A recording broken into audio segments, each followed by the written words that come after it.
பாகிஸ்தான் அமைச்சர்கள் பாகிஸ்தான் பயங்கரவாதத்தால் பாதிக்கப்பட்ட நாடு என்று சொல்கிறார்கள்.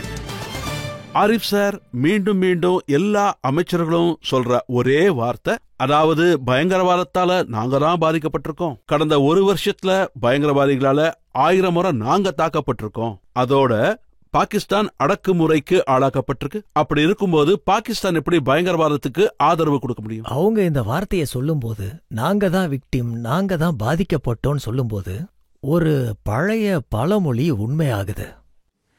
कि जब आप दुर्भावना से किसी और के लिए गड्ढा खोदते हैं तो आप उसमें खुद गिर जाते हैं. இவங்க நாங்க தான் விக்டிம்னு சொல்றாங்கன்னா அதோட சேர்த்து அவங்க இன்னொரு விஷயமும் சொல்லியிருக்காங்க.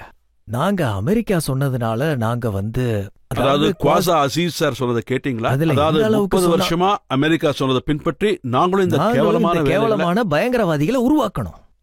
நீங்க பயங்கரவாதிகளை உருவாக்கும் போது குறைஞ்சபட்சம் உங்களோட அந்த 1,00,000க்கும் மேற்பட்ட பயங்கரவாதிகள் அவங்கள என்ன பண்ணீங்க? அவங்கள ஆப்கானிஸ்தானுக்கு அனுப்பி வச்சீங்க. நீங்க அவங்களுக்கு ஃபுல் மிலிட்டரி ட்ரைனிங் கொடுத்தீங்களா? அதுக்கப்புறம் சோவியத் யூனியன்ல இருந்து வெளியேறின அப்புறம் அங்க ஆயுதங்களோட திரும்பி வந்தாங்க. நீங்க அவங்களுக்கு ஏதாவது செக்யூரிட்டி ஃபோர்ஸஸ் அரேஞ்ச் பண்ணா அவங்களுக்கு பயனுள்ளதா இருந்திருக்கும். நீங்க அவங்கள சுதந்திரமா விட்டது மட்டும் இல்லாம அவங்கள ஊக்குவிக்கவும் செஞ்சீங்க. அதாவது அவங்க பாகிஸ்தான் ஆக்குபைடு காஷ்மீர் வழியா இந்தியாக்குள்ள நுழையிறது. இப்ப அதே சம்பவத்தை மக்களுக்கு இதுக்கு முன்னாடி நடந்த சம்பவம் ஞாபகம் இருக்காது. அதாவது பாத்தீங்கன்னா ரஷ்யர்கள் ஆப்கானிஸ்தானை விட்டு வெளியேறினதுக்கு அப்புறம் ஒசாமா பின் லேடன், அப்ப இருந்த தாலிபான், இப்ப இருக்கிற தாலிபான் கொஞ்சம் வெவ்வேறானது. ஆனா அந்த நேரத்துல அவன் ஆப்கானிஸ்தான்ல உக்காந்துக்கிட்டு காபூல்ல உக்காந்துக்கிட்டு இந்த விஷயத்த அறிவிச்சான். அதாவது இப்ப எங்களோட முஜாஹிதீனுக்கு அர்த்தம் பயங்கரவாதிங்க. அதாவது அங்க முஜாஹிதீனுக்கு அர்த்தம் என்னன்னா தங்களோட சண்டையிடுபவர்கள். அங்க அவங்க எதிரிகளை ஐடென்டிஃபை பண்ணணும், அவங்களோட மோதணும், அவங்கள கொல்லணும் ஏமாத்தி. பயங்கரவாதிகளுக்கு என்ன அர்த்தம்? நீங்க ராணுவத்தோட வாங்க, நீங்க சண்டையிடணும்னு நினைச்சா. இப்ப ஆப்கானிஸ்தானோட சண்டை போட்டுக்கிட்டு இருக்காங்க. இப்ப ஆப்கானிஸ்தான் கூடவும் சண்டை போடுறாங்க. அவங்க அறிவிச்சிருந்தாங்க, நாங்க எங்க முஜாஹிதீன் படைய காஷ்மீர் பக்கம் திருப்பிட்டோன்னு. சோ இத நான் கேள்வி கேட்கல.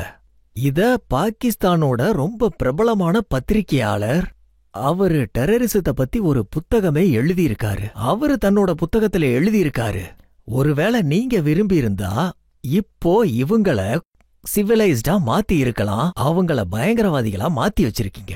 அவங்க ஆயுதங்களை பயன்படுத்த சொல்லி கொடுத்திருக்கீங்க. அதுக்கு நீங்க ஒரு ஃபோர்ஸே கிரியேட் பண்ணிருக்கலாமே, அவங்களுக்கு ஒரு எம்ப்ளாய்மெண்ட் கொடுத்திருக்கலாமே. நீங்க அவங்களுக்கு ட்ரைனிங்கும் கொடுத்திருக்கீங்க. இப்ப நீங்க கொடுத்த ஆயுதமோ அவங்க கிட்டயே தான் இருக்கு. அது அவங்க எங்க பயன்படுத்துவாங்க? ஒருவேளை நீங்க விக்டிமா இருக்கலாம். நீங்க ஏன் விக்டிமா இருக்கீங்கன்னா, நீங்க அந்த குழிய மத்தவங்களுக்காக தோண்டுனீங்க, ஆனா நீங்க தான் அதுல தொடர்ந்து விழுந்துகிட்டே இருக்கீங்க. ஆரிஃப் சார், இப்ப பஹல்காம்ல நடந்த இந்த தாக்குதலானது அது மக்களை எந்த அளவுக்கு பாதிச்சிருக்குன்னா, ஃபாரூக் அப்துல்லா பல வருஷமா சொல்லிக்கிட்டு இருந்தாரு பாகிஸ்தானோட நாம சண்டை போடக்கூடாது, பேச்சுவார்த்தை நடத்தணும்னு. அவரே இன்னைக்கு சொல்றாரு இவங்க கூட பேச்சுவார்த்தை நடத்தியெல்லாம் சமாளிக்க முடியாது. ஃபாரூக் சார் சொன்ன விஷயத்தை கேட்டு எனக்கு ரொம்ப சந்தோஷமா தான் இருக்கு. நான் ஒரு உண்மையை சொல்றேன், நீண்ட காலமா என்னோட கருத்தும் இதுவாதான் இருந்திருக்கு. என்னோட கருத்து பாகிஸ்தான் மக்களை நான் எந்த விதமான குறையுமே சொல்லல. என்னோட ஒரே ஒரு ஆர்குமெண்ட் என்னன்னா, நம்மளோட மாண்புமிகு அடல்ஜி பாகிஸ்தான் போகும்போது அதுக்கு முன்னாடி என்னையும் அதுல சேர்த்திருந்தாங்க. ஆனா நான் போக விரும்பல. நான் அவங்க கிட்ட சொன்னது என்னன்னா, என்னோட டைம் என்னோட எனர்ஜி 2 வேஸ்ட் ஆயிடும், அவங்க நிச்சயமா புரிஞ்சுக்க மாட்டாங்கன்னு சொன்னேன். ஏன் புரிஞ்சுக்க மாட்டாங்க?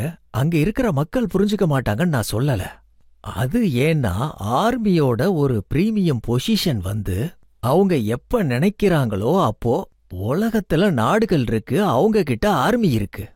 பாகிஸ்தான் கிட்ட ஆர்மி இருக்கு, அவங்க கிட்ட தான் நாடு இருக்கு.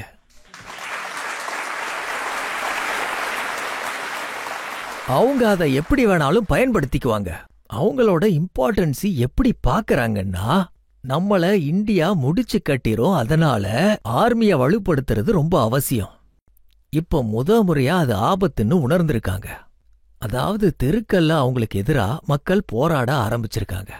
அவங்க இந்த பெஹல்காமை விட வேற ஏதாவது பண்ணிருக்கலாம். பெஹல்காம், ஆசிஃப் முனீரோட உரை, அதுக்கப்புறம் பெஹல்காம் போர். இது அவங்க உரையில அந்த 3 விஷயங்களும் இருந்தது. காஷ்மீர் இருந்தது, கல்மாவும் இருந்தது, அதோட இந்து எதிர்ப்பு முழக்கமும் இருந்தது. இந்த 3 விஷயங்களும் அங்க இருந்தது. ஆனா இதெல்லாம் மீறி நம்ம நாட்டுல சில பேர் இருக்காங்க. கர்நாடக முதல்வர் சித்தராமையா, அவர் ஒரு மூத்த தலைவர்.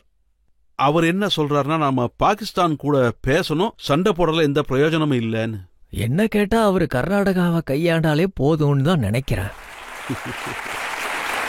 அதுதான் அவருக்கு சரியா இருக்கும். அதுக்கு மேல பேசுறதுக்கு ஒண்ணுமே இல்ல. நீங்க நிறைய விஷயங்களை சொன்னீங்க. நான் ஒரே ஒரு கேள்வி பதோரியா சார்கிட்ட கேட்க விரும்புறேன். அசதுதீன் ஓவைசி ஒரு அறிவுரை சொல்லியிருக்காரு. அது என்னன்னா, 2 தடவை வீட்டுக்குள்ள நுழைஞ்சி கொன்னாங்க, இந்த தடவை வீட்டுக்குள்ள நுழைஞ்சி கொல்றதில்ல, அங்கேயே உட்கார்ந்துக்கணும்னு சொல்லியிருக்காரு. அவரு இந்த விஷயத்த முக்கியமா கவனிக்கணும். அது எந்த மாதிரியா உட்காரணும், எப்போ உட்காரணும்ன்றத அத கொஞ்சம் டிசைட் பண்ணி ஆகணும். ஆனா என்ன பொறுத்தவரை இந்த தடவை இதுக்கு முன்னாடி விட இன்னும் முன்னாடி போகணும், இன்னும் நிறையவே செய்யணும். ஐடியா நல்லா இருக்குன்னு சொல்றீங்களா? ஐடியா நல்லா இருக்கு. எப்ப என்ன முடிவு பண்ணும் அது சொல்ல முடியாது. சொல்லுங்க. நான் அசாதுதீன் ஓவைசி சார் சொன்ன விஷயத்த முழுமையா ஒத்துக்கிறேன். ஆனா இன்றைய நிலைமையின் அடிப்படையில எனக்கு என்ன தோணுதுன்னா, அதாவது பங்களாதேஷ் மாதிரியே நீங்க இந்த ஒரு விஷயத்த முடிவு பண்ணி இருக்கணும். அதாவது படுகொலைய நிறுத்தி இருக்கணும். பங்காளிஸே குடியேறிட்டாங்க. அதாவது நாங்க ஒன்னும் ஆக்கிரமிக்கல, அவங்களே குடியேறிட்டாங்க.